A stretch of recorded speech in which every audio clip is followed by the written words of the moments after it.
तो दोस्तों, एक और नया दिन और मैं बलजीत परमार हाजिर हूँ एक नई कहानी, एक नया किस्सा लेकर।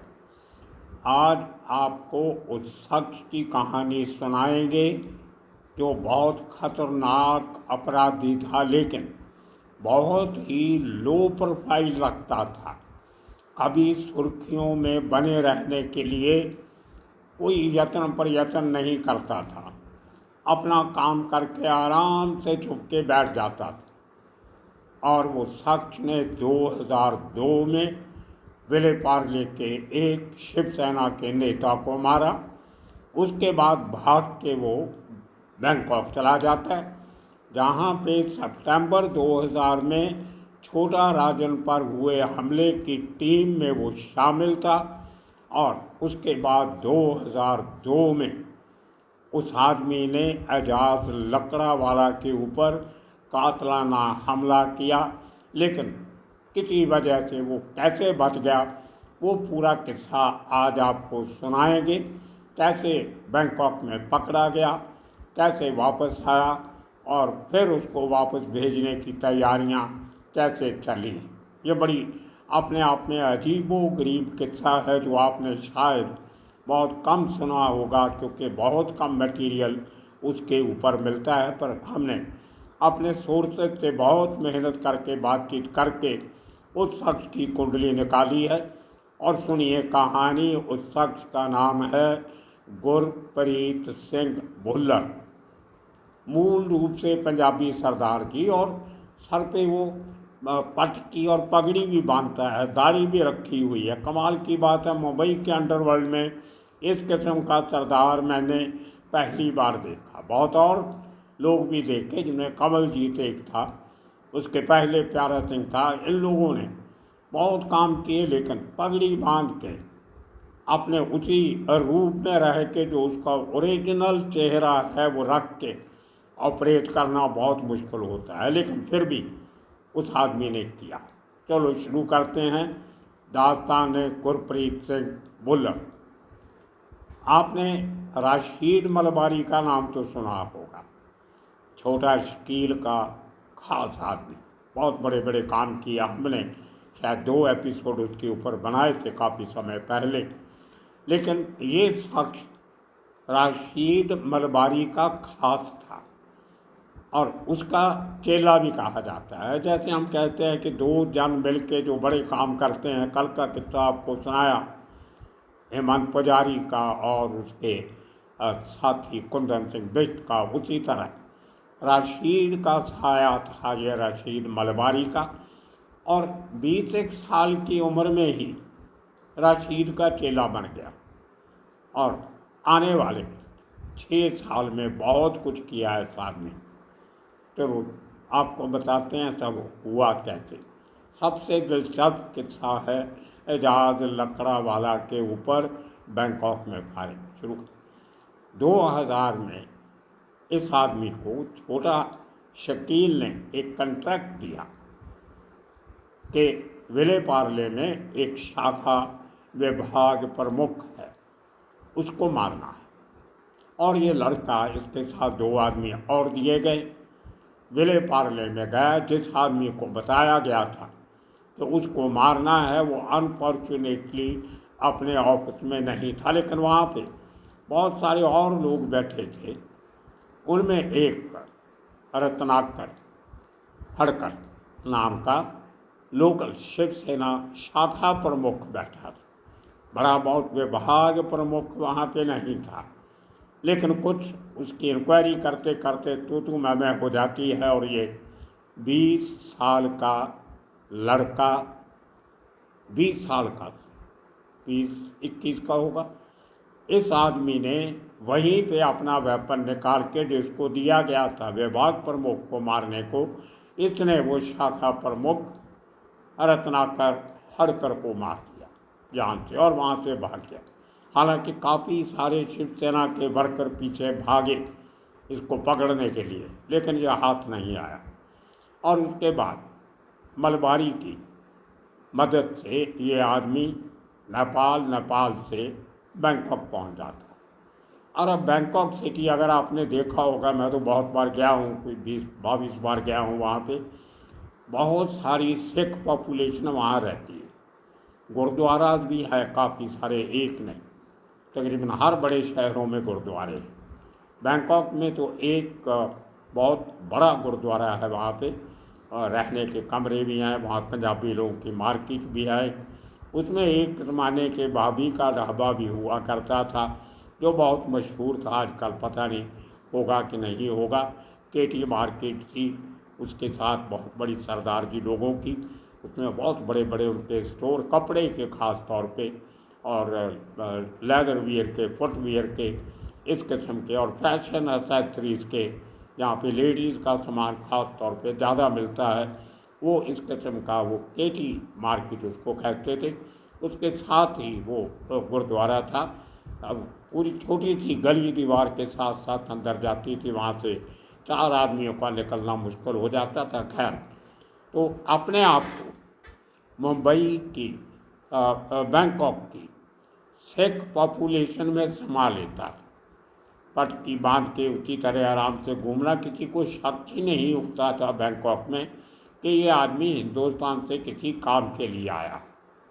और आप देखिए कि जिस काम के लिए पाकिस्तान में बैठ के मुन्ना जिंगड़ा और वहाँ के लोकल क्रिमिनल्स की टीम तैयार की जा रही थी छोटा राजन पे अटैक की, उसी समय बैंकॉक में बैठा ये आदमी, जो मुंबई से एक शिवसेना के लीडर को मार के गया, तो उसके अलावा भी 3-4 और क्राइम पहले कर चुका था, लेकिन ये बड़ा था, बड़ा सेंसिटिव केस था। खैर, और बैंकॉक में बैठ के ये और रशीद मलबारी एक अपनी टीम तैयार कर रहे थे, जिस टीम ने मुन्ना जिगड़ा और पाकिस्तान से आने वाले लोगों की रहनुमाई करनी थी। और सितंबर में जो अटैक हुआ, उसके पहले ही मुन्ना जिगड़ा और उसकी टीम आ चुके थे। तो होटल में रहना, करना, संभालना, वो पूरी जिम्मेदारी और लोगों के साथ साथ रशीद मलबारी और गुरप्रीत सिंह भुल्लर की भी थी। और इनको भी, जब वो 8 आदमी फाइनल डे पे, on the day of the attack, जिस दिन छोटा राजन पे हमला किया जाता है, जो 8 लोग जाते हैं हथियार लेके, उनमें दोनों रशीद मलबारी और गुरप्रीत भी साथ थे। अब देखिए कितनी बड़ी जिम्मेदारी छोटा शकील ने उस 20-22 साल के लड़के को दी। ऐसा लगता है कई बार मुझे, जितना आप अंडरवर्ल्ड को स्टडी करते हो, जितनी कम उम्र के लड़के होंगे उतने ज़्यादा रूथलेस होते हैं।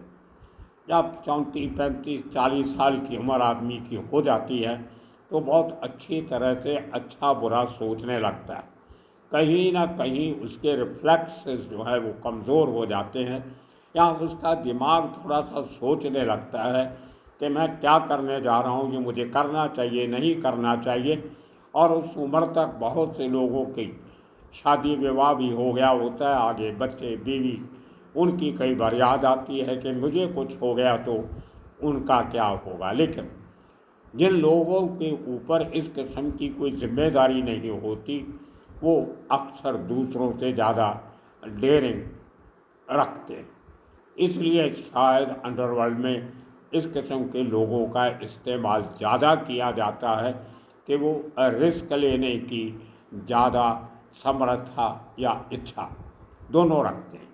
तो इस तरह से ये यंगस्टर भी, पता नहीं, मुझे केवल समझ नहीं आता कि एक सरदार जो गुरुद्वारा जाता है, गुरु नानक की शिक्षा लेता है, धर्म के साथ जुड़ा हुआ है, कोई नशा पत्ता नहीं करता, और उसको भी इस किस्म का क्राइम करने की क्या ज़रूरत पड़ी, अजीब लगता है। कुछ बुरा हुआ होगा, मैं काफ़ी कोशिश कर रहा हूँ मुंबई से उसकी पुरानी ज़िंदगी की डिटेल निकालने की, लेकिन कोई जानता ही नहीं उसके बारे में। 4-5 लोगों को मैंने, जो पुराने जानकार हैं, उनको काम पे लगाया है, और हमारे साथ के जो पुराने ऑफिसर से बहुत सारे वो रिटायर हो गए। खैर, निकालेंगे आने वाले दिनों में कुछ अच्छी उसके बारे में पूरी जानकारी, क्योंकि अभी भी वो कस्टडी में है मुंबई क्राइम ब्रांच की। तो निकल आएगी। खैर, तो उस अटैक वाले दिन जो 8 लोगों की टीम छोटा राजन के उस हाइड आउट पे, उस घर पे अटैक करने जाती है, उनमें ये आदमी शामिल था। वो पूरा किस्सा आपने बहुत बार सुनाया, रिपीट करने की ज़रूरत नहीं है। उसमें जो रोहित वर्मा मारा जाता है, कहा जाता है कि वो राशीद मदवारी और गुरप्रीत की गोलियों से मरा, जबकि मुन्ना जिगड़ा अंदर जाके छोटा राजन को निशाना बना रहा था, जिसने अपने आप को एक कमरे में बंद कर लिया था। इसको भी छोड़िए। उसके बाद ये लोग बैंकॉक में ही अंडरग्राउंड हो जाते हैं। राशीद अपनी जगह, गुरप्रीत अपनी जगह, वहाँ की सिख पॉपुलेशन में कहीं मिक्सअप हो जाता है। और ऐसे प्रदेश में जहाँ आपके हुलिये से लोग अच्छी तरह वाकिफ ना हो, उनको ढूंढना भी मुश्किल हो जाता है। और थाई पुलिस मैंने देखा है, बहुत उनके केसेस स्टडी किए हैं। उन दिनों में भी मैं था वहाँ पे इस अटैक के बाद। वो कोई ज़्यादा ध्यान देते नहीं, इसी को लक्की लोग हैं, पकड़ के छोड़ भी देते हैं, छोड़ के फिर पकड़ लेते हैं। कोई इस किस्म की प्रोफेशनल पुलिसिंग नहीं है, क्योंकि आर्मी का दखल बहुत है। वो उनकी प्रॉब्लम्स हैं, जिम्मेदारियां निभाने में कहीं ना कहीं कमी छोड़ देते हैं।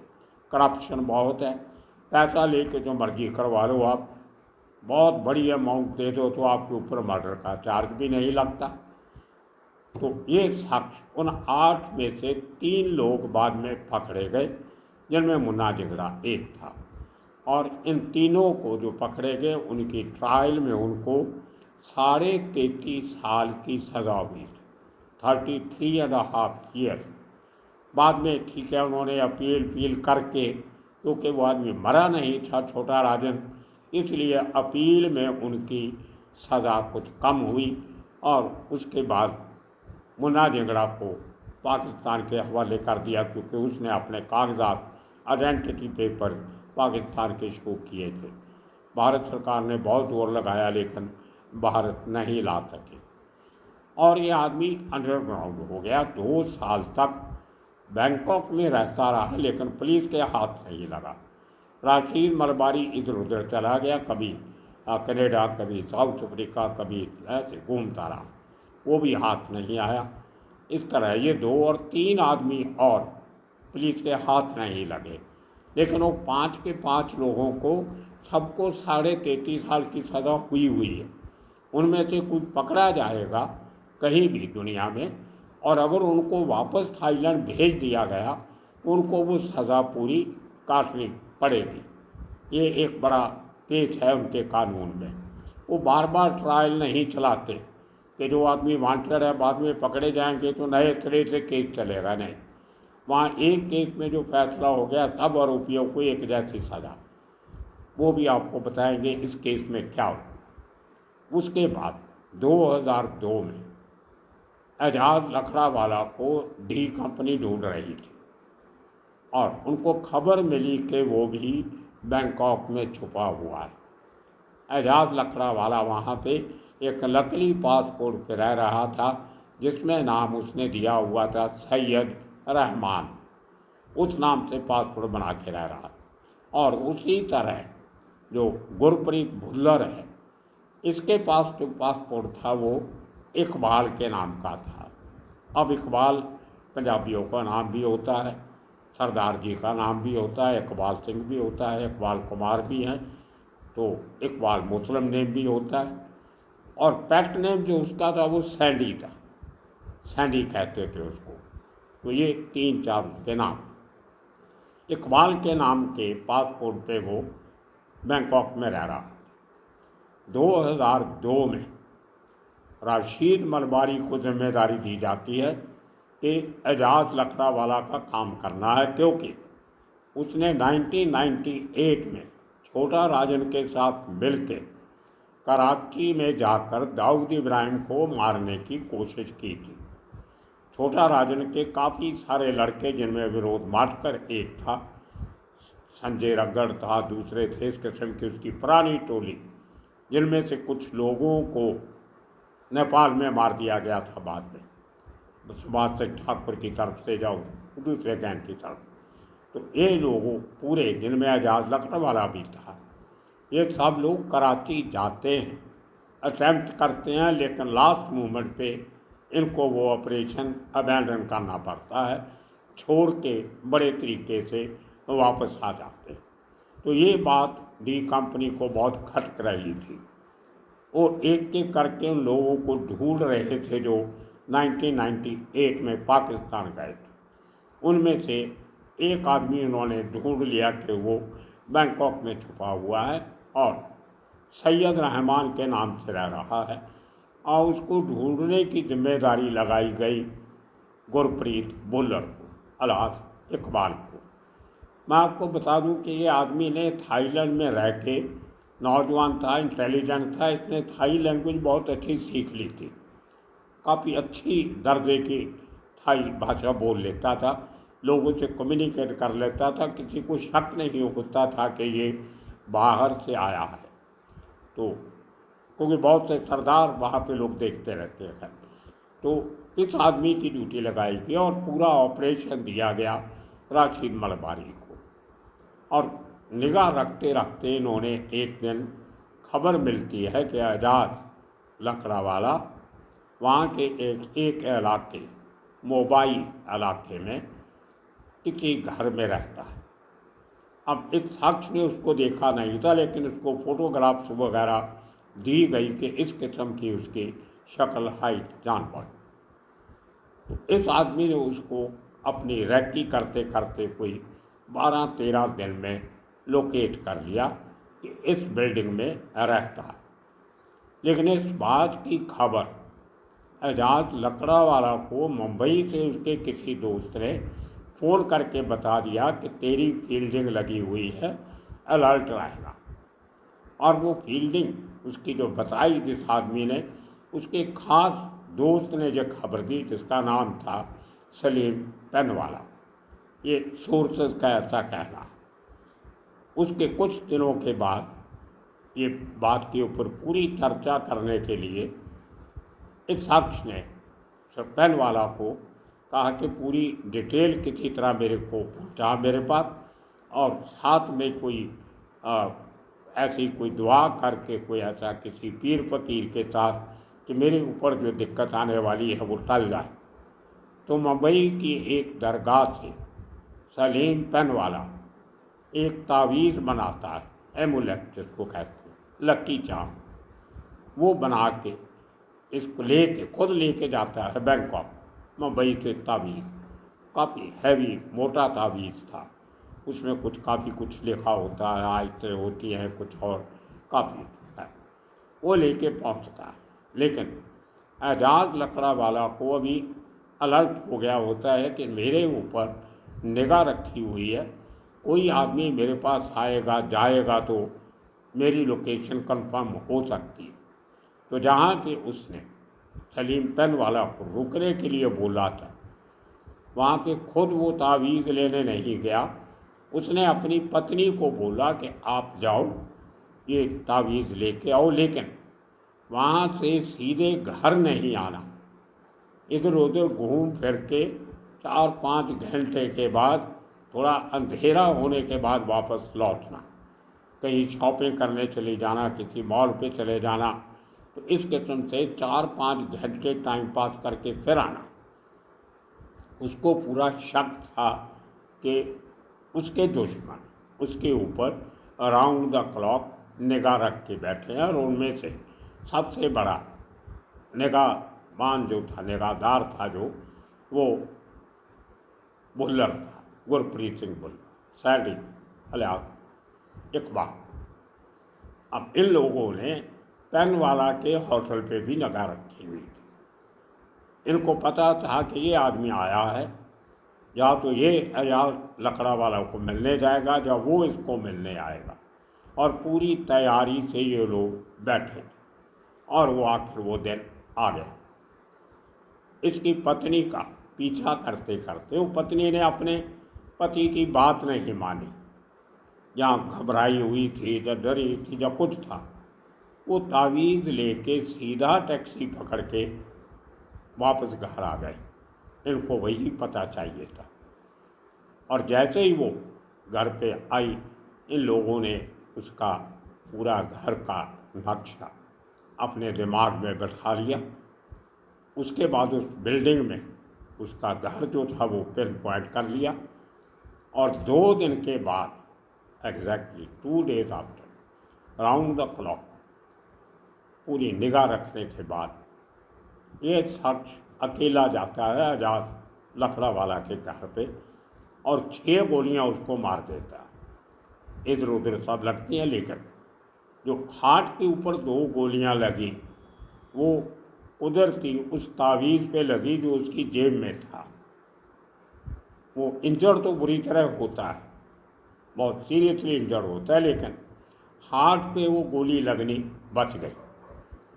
उसके नज़दीक ही हॉस्पिटल था बड़ा, और इसके ये गोलियां मार के चले गए कि उसका बचना मुश्किल है। लेकिन उस शख्स को आसपास के लोग उस हॉस्पिटल में ले गए, इमीडिएटली उसको मेडिकल ट्रीटमेंट मिली और वो बच गया।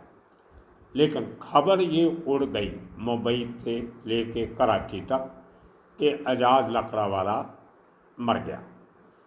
उसके बाद बड़ी चोरी से वो आदमी वहाँ से निकल के, जिस तरह छोटा राजन हॉस्पिटल से निकल के अपने सोर्सेस के साथ कंबोडिया से ईरान गया, उसी तरह एजाज लकड़ा वाला उस हॉस्पिटल से थोड़ा सा ठीक होते ही निकला और कनाडा चला गया। तो ये देखिए अंडरवर्ल्ड के लोगों की पहुंच कहाँ तक होती है, कैसे ये अपना सारा कुछ प्लान कर लेते हैं और भागने में सफल भी हो जाते हैं। लेकिन कई महीने तक एजाज लकड़वाला ने कोई बयान नहीं दिया, कोई रिएक्शन नहीं दिया, और कई महीने तक ये बात फैली रही कि वो ख़त्म हो गया, मर गया, वो इस दुनिया में नहीं। बाद में वो सरफेस होता है, फिर समझौता बुझौता करने के चक्कर में पाकिस्तान भी जाता है, वहाँ से दुबई चला जाता है, वहाँ से उसको डिपोर्ट करके वापस भेजा जाता है और पकड़ा जाता है। तो ये इतना बड़ा कांड बैंकॉक में बैठ के इसी गुरप्रीत सिंह भुल्लर ने किया, और उस केस में वो पकड़ा जाता है। अब देखिए ट्रायल शुरू होती है। जैसे मैंने पहले कहा था कि कानून वहाँ पे अजीब किस्म का है। अब इसके साथ कुछ और लोग पकड़े गए जो गाड़ी वाड़ी इन्होंने परमानेंट किराए पे लेके रखी थी, टैक्सी, कोई ऑटो रिक्शा भी था जो कई दिन तक इन्होंने रखा था भाड़े पे लेके। तो ले दे के इस केस में भी 7 लोगों की अरेस्ट हो जाती है। और अब 7 लोगों के जब कोर्ट में ये केस तभी अरेस्ट हो जाता है और 2002 से ट्रायल शुरू हो जाती है। करते करते 2003 में इसको 4 साल की सज़ा हो जाती है, 2004 में। उसके बाद सज़ा के दौरान जब ट्रायल चलती है तो इतनी कन्फ्यूजन होती है, वो 7 के 7 लोगों के बयान अलग अलग। किसी ने कहा हम तो उधर गए थे, किसी ने ऐसे किया, किसी ने कहा पता नहीं इसने गोली चलाई, किसने चलाई। जो उस बिल्डिंग के वॉचमैन थे उन्होंने इसको पहचाना ही नहीं कोर्ट में कि यही आदमी आया था, गया था, ऊपर नीचे गया। कुछ अजीब सी उनकी इतनी प्रॉब्लम हुई केस में कि वो अटेम्प्ट टू मर्डर केस बना। मर्डर तो वो भी नहीं हुआ, जैसे छोटा राजन का नहीं हुआ था, उससे मिलता जुलता केस ये हुआ था। तो ये शख्स उस केस में बरी हो गया क्योंकि चार्जेस प्रूव नहीं हुए, प्रोसिक्यूशन प्रूव नहीं कर सकी। लेकिन फर्जी पासपोर्ट के ऊपर था। जब उन्होंने पता लगा ये इंडियन है, मुंबई की क्राइम ब्रांच से डॉक्यूमेंट मंगवाए, इसका रिकॉर्ड मंगवाया, तो मालूम पड़ा ये इकबाल नहीं, ये तो गुरप्रीत सिंह भुल्लर है और मुंबई में वांटेड है कई केसेस में। तो उन्होंने इसके ऊपर दूसरा केस चलाया कि इसने नकली कागज़ों के ऊपर ये हमारे देश में रह रहा है। उसमें इसको सज़ा हुई। वो सज़ा 2009 में ख़त्म हुई, लेकिन उसके पहले क्राइम ब्रांच ने वहाँ पे डिप्लोमेटिक सोर्सेज के थ्रू एक एप्लीकेशन दे रखी थी कि जैसे ही छूटेगा हमें बताना, हम इसको लेके जाना चाहते हैं। लेकिन उसमें थाई गवर्नमेंट ने कोऑपरेट किया। हमारी बम्बई पुलिस की जो एक्स्ट्राडिशन ऑफिसर है शालिनी शर्मा, वो अपने 2 ऑफिसर क्राइम ब्रांच के लेके बैंकॉक जाते हैं और इसको साथ में लेके आ जाते। अब जब यहाँ पे आके इसकी इंटरोगेशन होती है और उसके बाद काफ़ी दिनों के बाद जब मलबारी भी पकड़ा जाता है, रशीद मलबारी, तो इनके जो इंटरोगेशन से पता चलता है कि ये आदमी तो छोटा राजन के केस में भी शामिल था। अब अगर ये आदमी 4 साल उनकी जेल में रहा लेकिन किसी को नहीं बताया कि मैं उस इंसिडेंट में भी शामिल था, अगर ये बता देता तो इसको 33.5 साल वहाँ सज़ा काटनी पड़ी। तो फिर मुंबई क्राइम ब्रांच ने वो पूरे इसके बयान थे जो कि मैं उसमें शामिल था, मलबारी का बयान हो गया, तो उसकी पूरी रिपोर्ट इन्होंने डिप्लोमेटिक वे से वापस थाईलैंड भेज दी कि अगर आप चाहो तो इस आदमी को वापस बुला के उस केस में 33.5 साल की सज़ा दे सकते। उसका बाद में पता नहीं क्या हुआ, अब 2009 में उनको भेजा था। मुझे लगता है कोई जवाब नहीं आया उनका वहाँ से, तो इंटरेस्टेड नहीं। मैंने कहा आपको बैंकॉक का वो क्रिमिनल डिस्पोजल सिस्टम बहुत अजीब है। उन्होंने कहा होगा कौन वहाँ जाएगा, लेके आएगा, करेंगे, जाने दो, अब ये पकड़ा गया तो वहाँ सज़ा मिल जाएगी, वो they take it very easy. तो खैर ये कहानी थी गुरप्रीत सिंह भुल्लर की। अब उसके ऊपर आते ही उसको सबसे पहले अंधेरी कोर्ट में पेश किया गया उस शिव सैनिक हड़कर की मर्डर के केस में। उसमें उसको जो अरेस्ट के बाद जो उसकी जो पुलिस रिमांड मिला, उसमें उसकी सारी ये जानकारी बड़ी मुश्किल से मैंने उसकी एक तस्वीर एक पुराने मित्र से मंगवाई जिन्होंने ये केस मुंबई में उस समय कवर किया था। तो उसकी वो तस्वीरें और मलबारी की भी कुछ डिफरेंट किस्म की तस्वीरें और आई हैं, वो भी आपको मैं इसके साथ आज के एपिसोड में दिखाऊंगा। तो जुड़े रहिए हमारे साथ, आने वाले दिनों में इसी किस्म के किस्से कहानियाँ लेके फिर शामिल होंगे। तब तक आप सबका बहुत बहुत शुक्रिया, धन्यवाद।